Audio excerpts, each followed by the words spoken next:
Okay. So now let's try to understand about accounts receivable, and for understanding that, let's understand first about some real world examples. So if we see the accounts receivable, we call them as trade receivables as well. And what does it mean? That whatever money is owed by a customer to you is the accounts receivable.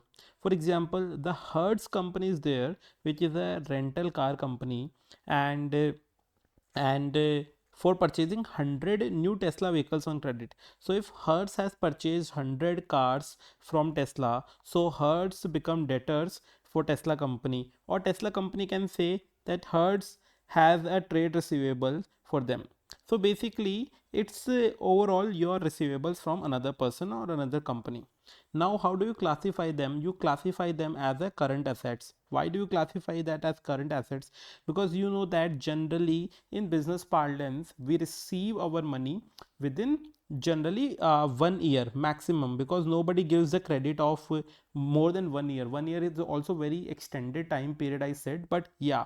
So the current assets are those assets which can be realized into cash within a period of 1 year. So these accounts receivable are treated as a current assets because these arises from normal business operations selling goods or services.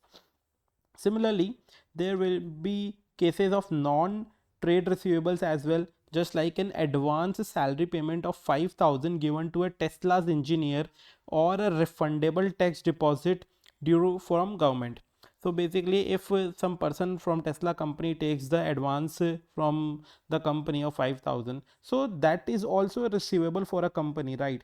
But that is not a trade receivable because that has not arisen due to the business practices.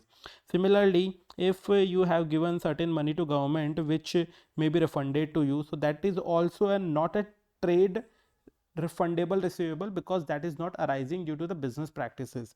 The things which arises due to selling of goods or services, that will be treated as a business practice, trade and services, and these things will be treated as current or non-current assets based upon the nature. For example, this tax deposit which is with the government, you are going to receive that after 5 years. So definitely 5 years is a long time period, and this will become a non-current assets. However, if the employee who has taken the advance for $5,000, he is going to pay after 3 months, if I say. So basically this 3 months is a smaller period within 1 year, so that is a current asset. So now these two basic terminology we have understood, and based on that we will be trying to understand other things as well.